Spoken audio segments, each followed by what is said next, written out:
In 1973, a movie was released in theaters across the United States that terrified audiences so badly.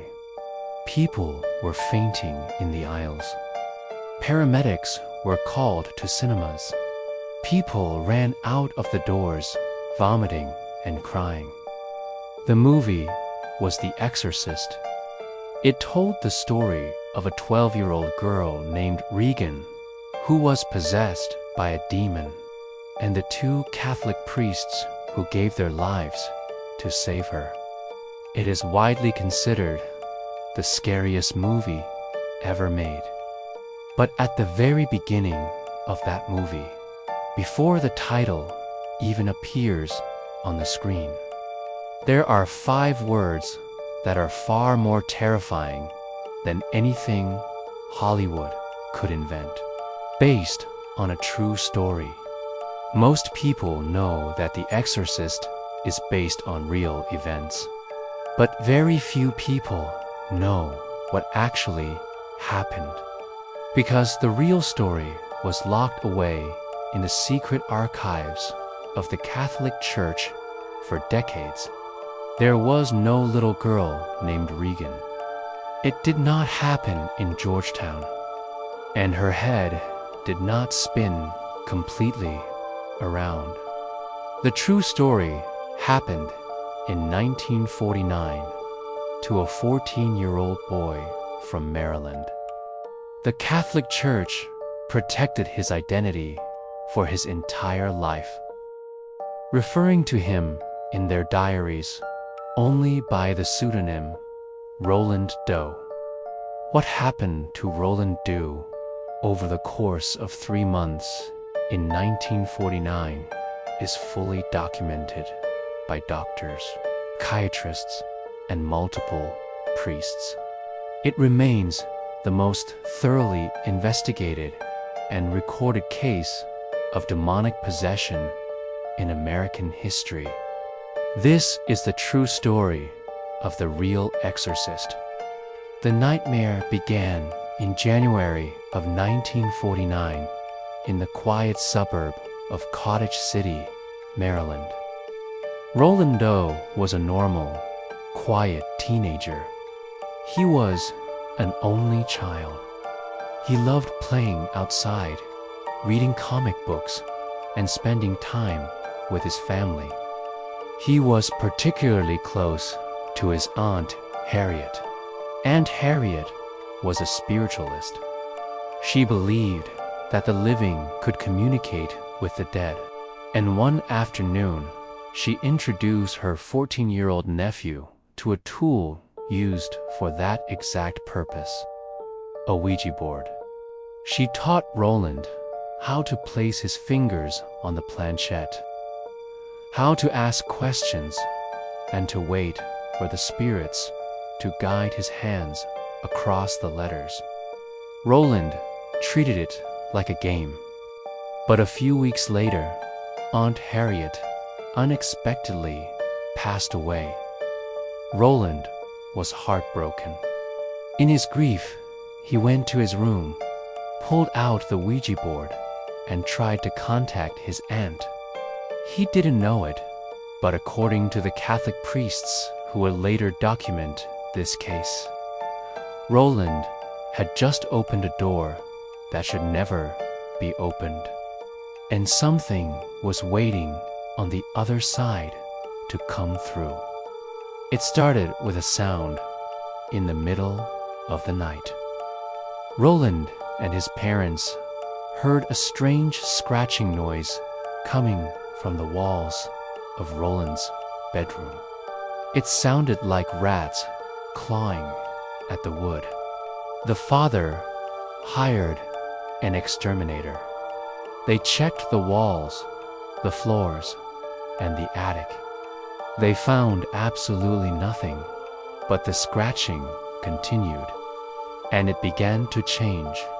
It stopped sounding like an animal and started sounding like fingernails, slowly dragging across the floorboards. The sound would follow Roland wherever he went in the house. Then, the physical manifestations began. Roland's mother watched in horror as a heavy wooden desk in his bedroom slowly rotated completely on its own. Pictures on the walls began to shake. A heavy armchair flipped over while Roland was sitting in it, throwing him to the ground. One night, Roland was trying to sleep. His mother was sitting in a chair next to his bed, watching him. Suddenly, the blankets were violently ripped off of Roland's body by an invisible force. His mother tried to pull them back, but the force was too strong. And then the mattress itself began to violently shake. The entire bed was lifted inches off the floor, slamming back down with a deafening crash. The family was terrified. They were not strictly religious people. They believed in science, so they did what any rational parents would do. They took Roland to the doctors. Roland was examined by his pediatrician. He was taken to a hospital where he underwent days of rigorous medical and psychological testing. Doctors looked for epilepsy, Tourette's syndrome, schizophrenia, and hysteria. The medical reports all came back with the same conclusion. There is nothing physically or mentally wrong with this boy. Desperate, the family turned to their church. They were members of the local Lutheran congregation. They invited their minister, Reverend Winston, to come to their home. The Reverend was highly skeptical. He thought the boy was just acting out for attention.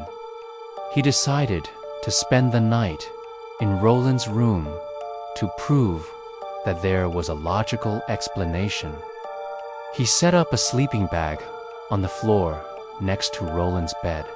Sometime after midnight, the Reverend was woken up by a strange noise. He watched in absolute disbelief as Roland's heavy wooden bed began to vibrate.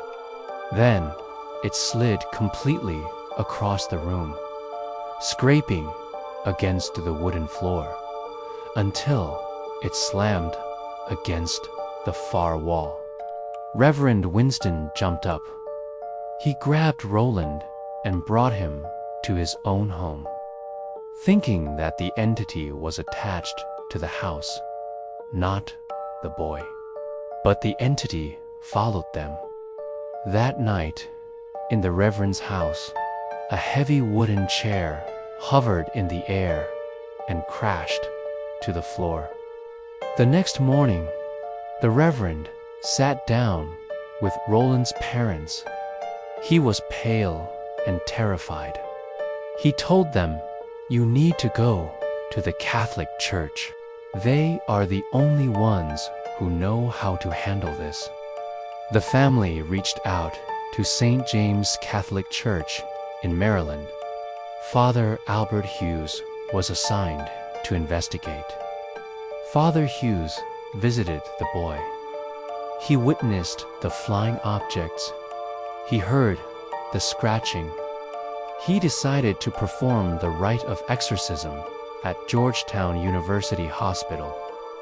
Roland was strapped to a bed in the hospital. Father Hughes entered the room, holding his Bible and a crucifix. He began to recite the ancient Latin prayers of the Roman ritual. But the entity inside Roland was incredibly powerful. As the priest chanted, Roland's eyes rolled into the back of his head. He let out a guttural roar.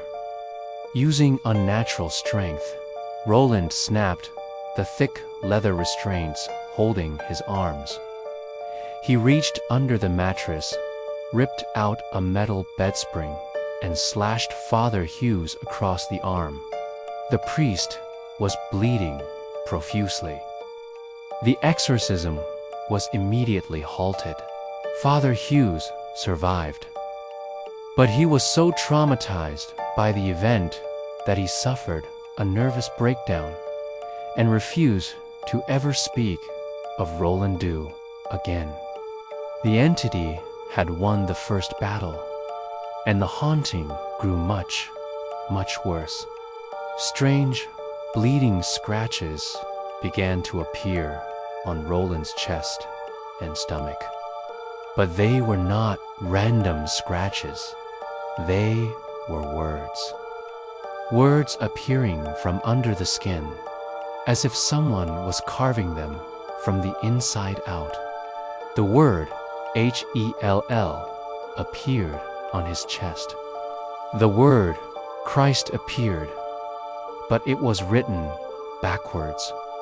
Roland's mother remembered that they had family living in St. Louis, Missouri. Roland's Aunt Harriet had lived there before she died.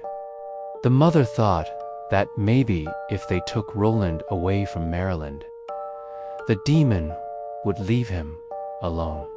But the demon was not attached to the house. It was inside the boy.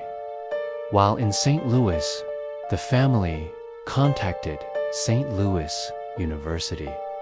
The case was brought to the attention of Father William Bodorn, a highly respected Jesuit priest, and his assistant, Father Walter Halloran. Father Bodorn was given official permission by the Archbishop to perform a full, secretive exorcism. What followed was a grueling, terrifying battle that lasted for weeks. It is documented in a secret diary kept by Father Bishop, another priest who assisted. The exorcism began in the home of Roland's relatives in St. Louis. Every night, Father Bodorn and his team would arrive at the house. And every night, all hell would break loose. When the priests entered the room, Roland's face would contort into a mask of pure hatred. He would spit in their faces, but his aim was unnaturally perfect. He could hit the priests directly in the eyes from across the room. When Father Bodorn placed a relic, a piece of bone from a saint, on Roland's chest, the boy violently thrashed. A fresh bloody scratch appeared on his skin. It formed the image of a demonic face. The diary notes that Roland would speak in a deep, raspy voice. He would speak in Latin, a language the 14-year-old boy had never learned. The voice would taunt the priests. It would reveal their deepest, darkest sins. Things that no one else could possibly know. The physical toll on Roland was devastating. He was losing weight. He wasn't eating. He was covered in bruises and cuts because the house in the neighborhood was too close to other people. The priests secretly moved Roland to the Alexian Brothers Hospital in St. Louis. They locked him in a psychiatric ward on the top floor, far away from any other patients. For weeks, Father Bodorn fasted and prayed. He lost almost 40 pounds during the ordeal. He was physically exhausted and mentally drained, but he refused to give up on the boy. The demon told Father Bodorn, "I will never leave. He is mine."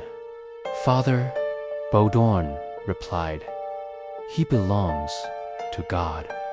As Easter approached, the violence reached its peak.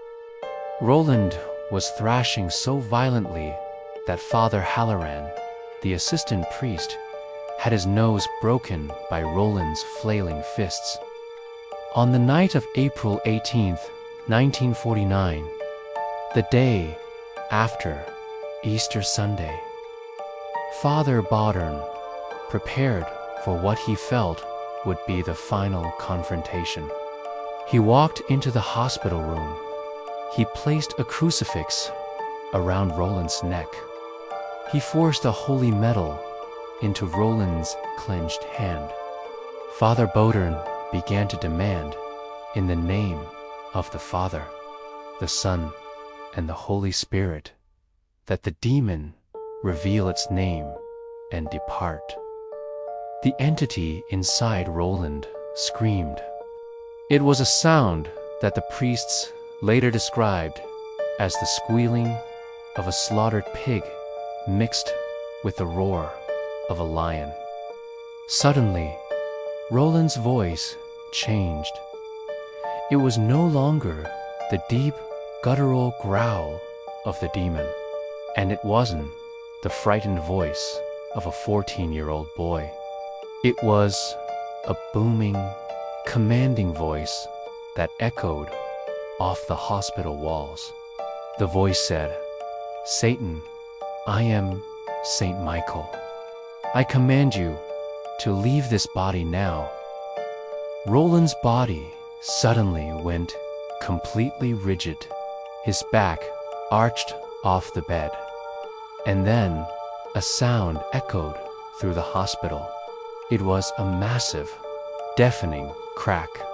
It sounded like a shotgun being fired directly inside the room. The sound was so loud that nurses on the floor below heard it and came running up the stairs. Following the sound, Roland collapsed onto the bed. His muscles relaxed, his breathing slowed. He opened his eyes, looked at Father Bodern, and smiled. He simply said, "He's gone." Roland told the priests that he had just had a vision. He saw a beautiful, towering figure holding a flaming sword. The figure was standing over a dark, hideous creature. The figure with the sword struck the creature, and that was when the loud crack echoed through the room. The ordeal was over. The scratches on Roland's body healed remarkably fast. The hospital room, which had been freezing cold and smelled of sulfur for weeks, suddenly felt warm and normal. Roland Doe went home. He never experienced another paranormal event in his life. Years later, a student at Georgetown University named William Peter Blatty heard a rumor about a boy from Maryland who had been exorcised by Jesuit priests. He investigated the story, found an old newspaper article from 1949, and used it as the inspiration for his best-selling novel, The Exorcist. He changed the boy into a little girl to protect the real family's identity. But what happened to the real Roland Doe? For over 70 years, his true identity was one of the most closely guarded secrets in America. But recently, investigators finally uncovered who he was. His real name was Ronald Hunkler, and his life after the exorcism is perhaps the most fascinating part of the entire story, because Ronald didn't end up in an asylum. He didn't become a religious fanatic. He became a scientist.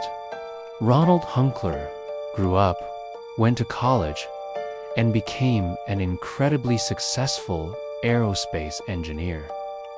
He worked for NASA.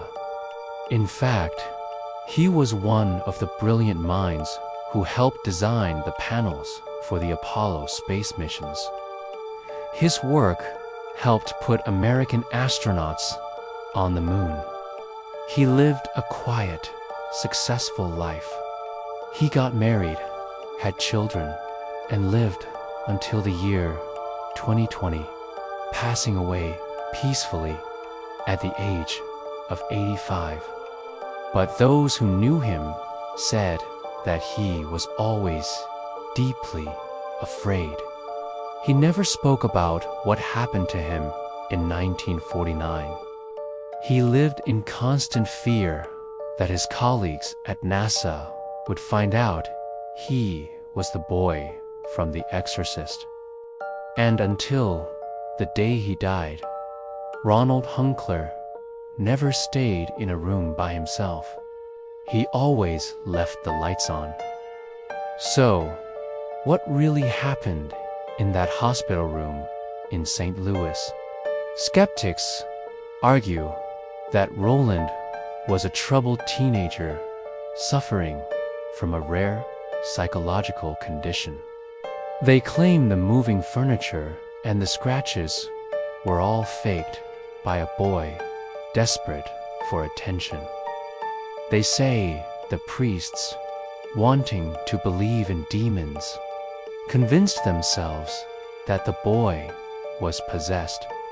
But how does a 14-year-old boy fake a heavy wooden bed sliding across the room while a minister watches? How does he speak fluent Latin? How does he break a priest's nose while strapped to a bed? And most importantly, how do words appear in bloody scratches from underneath the skin? Father William Bowdorn went to his grave swearing that what he witnessed in 1949 was the absolute presence of pure, unadulterated evil. The story of Roland Doe forces us to confront a terrifying reality. We live in a world of science, logic, and reason. We send men to the moon using mathematics and engineering. But no amount of science can explain what happened when the lights went out and the scratching began. Thank you for watching. What do you think happened to Roland Doe? Was it a massive, elaborate hoax, or did a NASA engineer truly survive a battle with the devil himself? Let me know in the comments below. Stay safe, and I will see you in the next mystery.